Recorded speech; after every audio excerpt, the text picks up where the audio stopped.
The razor wire is coming down in downtown Beirut. The camps of Hezbollah and its allies, which for more than a year have blockaded parliament and the heart of the city, are being dismantled, and simple signs of civility are returning. And who's paying for this? المعارضة. Hezbollah يعني العالم الشمراء. Hezbollah.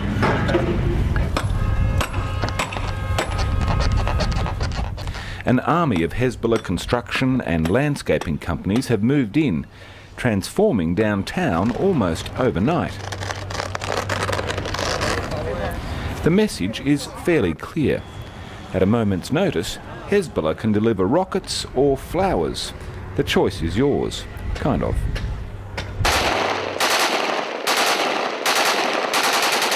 Just 2 weeks before, Hezbollah, a Shiite militia supposedly dedicated to fighting Israel, brought its army to Beirut, and the Lebanese army faded away before them. The government had tried to ban Hezbollah's private telecommunications network, but the violent response took the government totally by surprise, including senior coalition member Samir Jarjar. Why did the government bring on this confrontation with Hezbollah, and do you regret that now? Pragmatically speaking, yes. Pragmatically, I mean. But at the beginning, it was a matter of principle for the government.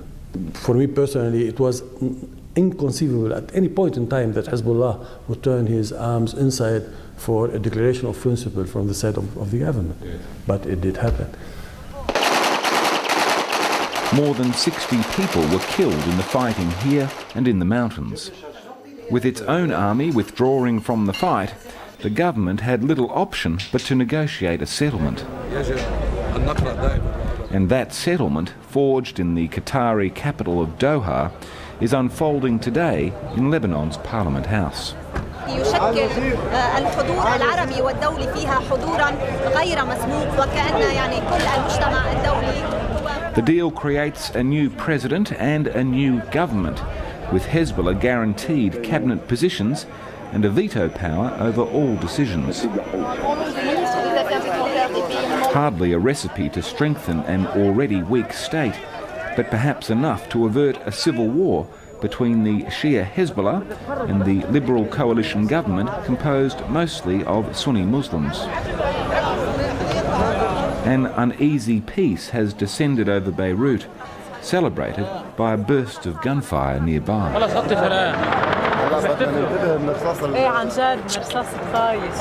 What's that one? They're shooting, huh? Yes. Apparently, it's happy bullets from Hezbollah today, but in Beirut right now, no one can be quite sure.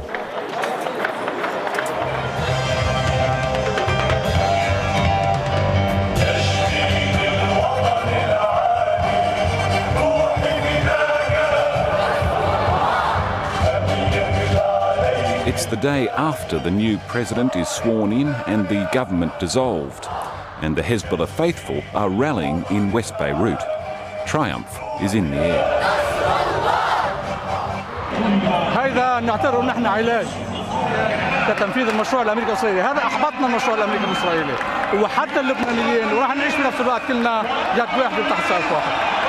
طبعا هلا احنا بانتصار الحق على الباطل، نحن الحق الحمد لله رب العالمين. لاننا نريد ان ننقذ لبنان. Under the leadership of Hassan Nasrallah, and with the financial and military backing of Iran and Syria, Hezbollah has emerged over the past decade as a powerhouse in Lebanon. ولا يجوز استخدام سلاح الدولة لاستهداف المقاومة وسلاح المقاومة. Hezbollah's ongoing battle with Israel is supposedly the reason for its existence, and for his own security, the reason why Nasrallah almost never appears in public.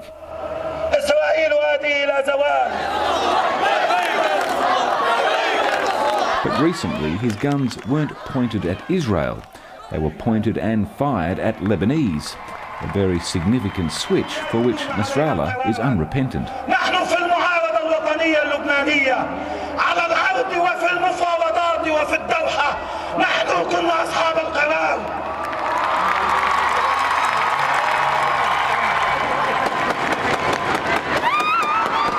More happy bullets are fired to celebrate Hezbollah's victory, but the direction they're being aimed is not entirely coincidental.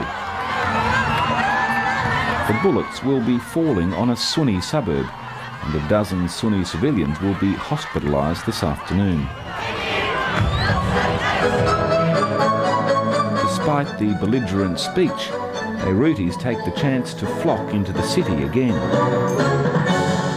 This popular talk show goes onto the street, trying to answer the question that all of Lebanon is asking.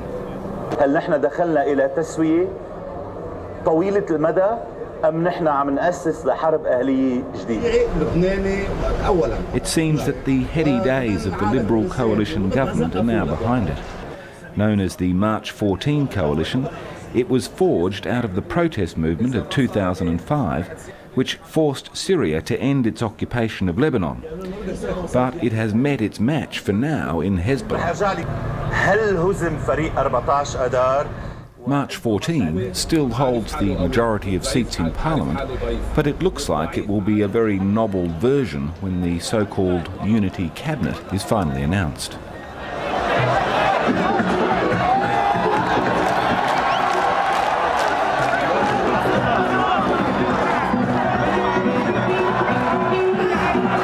Just up the road, a concert is called to celebrate the reopening of downtown Beirut. A pleasant diversion from the terror that has preceded it, but it is no less chaotic. Like the country, it seems that everyone deserves to be on centre stage. And the army seems no more adept at controlling pop fans and photographers than they are at controlling armed militias.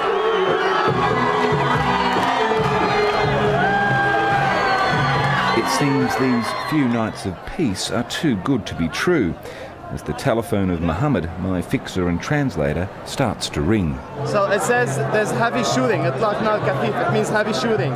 I just received a message saying that they just shot an RPG missile on a mosque, Abdel Nasser Mosque, on Corniche al-Mazra'a. It's basically the place where the clashes started 2 weeks ago. We head towards the pro-government Sunni suburb that has just come under attack, just a few kilometres from the celebrations in the centre of town. There's a checkpoint. Don't let the army see the camera. Hide the camera down. Put the camera down, can you? Yeah. The army has thrown up roadblocks to stop anyone entering the scene, which we managed to avoid, but just like 2 weeks before, it seems the army make no attempt to apprehend the attackers. شو صار هلا مارقين مظاهرة كبوا علينا قنابل وصار يقوصوا علينا الجيش وين لك شو كله واقف لك هيك وما بيسوى اشرب بصلة شو والله لو أنا هلا عسكري والله أحمل السلاح بفوت عليهم. No one here will appear on screen, but they're all keen to tell their story. Throw bomb, 2 bombs. Into a crowd? Yes, and 16 was wounded. Like a hand grenade? Why can't you be filmed? Why can't you go on camera? And why can't anyone else go on camera? Because somebody will see me talking about this. But they will saw me and they will kill me. They'll kill you. Why you are talking about us? Eventually, Sohail, the local branch leader of the Future Movement Party, the single biggest member of the government, comes down to talk. ما بظن انه البريزيدنت اللبناني بيقدر يعمل معهم شيء لانه بيعتبروا حالهم هن اقوى من الدوله، هن دوله ضمن دوله. She put for this building sniper. Up here. This building she put sniper. It's still not clear how many have been injured by the machine gun fire and grenade attacks, but Sohail is keen to find out. If you want to see, I am tech. Let's go, yes, let's go. Yes.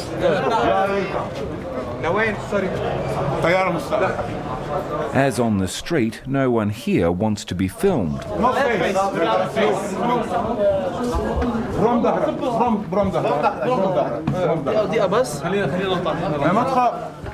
All of them claim they fear Hezbollah reprisals. 20 people are seriously injured in the attack. One man loses both his legs. But still, only Sohail wants to be seen to be pointing the finger at Hezbollah or its supporters. وهيدا المقاومة والتحرير.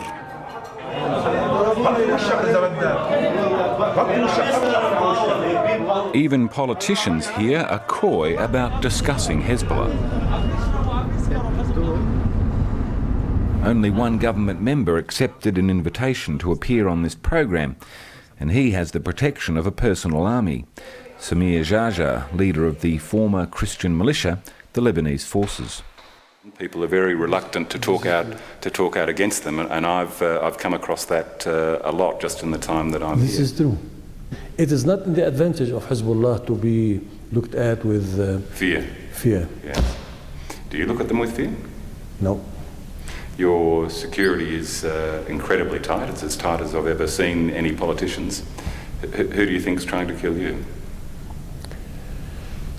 And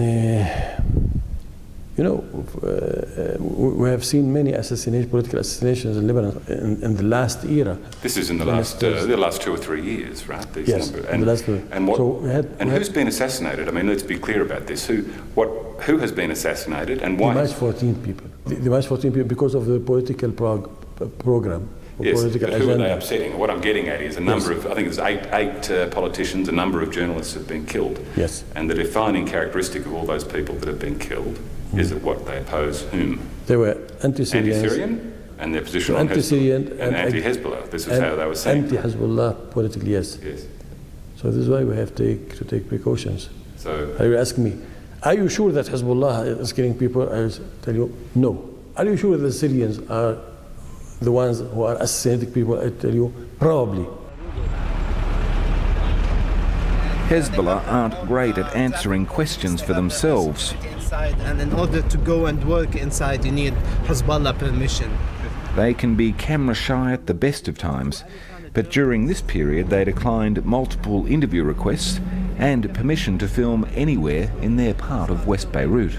So you don't go in with cameras into Hezbollah parts of town, basically? That's not a good idea. If you want to get arrested, just go ahead. Or keep your camera, I suppose. Exactly.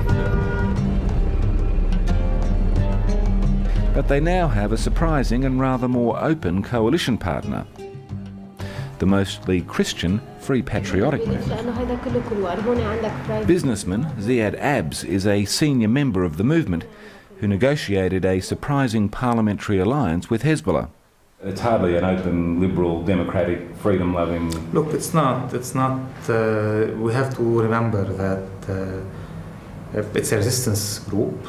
They have a cause. They are fighting against Israel.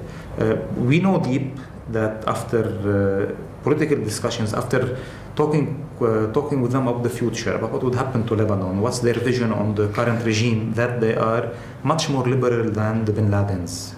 Well, that's the real point. I knew Ziad 8 years ago when he was a leader of a student movement that bravely challenged the Syrian occupation of Lebanon. When you speak outside those guidelines, you become a troublemaker. Ziad and his friends were arrested, beaten and tortured. I had here my hand broken. They were beating me on my face with the back of the gun, so I put my hand in front of the gun and it was broken. Some of them killed by Syrian intelligence who were then, and still are, amongst Hezbollah's closest allies. You can see them here sitting on the entrance of this building. There's the intelligence. And what's their operation there? Here, frankly, it's an interrogation apartment where they usually arrest people and interrogate them. Okay, so the last time also we filmed in the car, yes? That's right. But we have the Syrian intelligence everywhere. Now we have Hezbollah intelligence everywhere. Let's go and look at the Hezbollah torture centres. Do they have torture centres? Ziad's group, led by former General Michel Aoun, have split the Christian community with their alliance with Hezbollah, and their support for Hezbollah's extra-parliamentary activities have confounded many. Dissolve.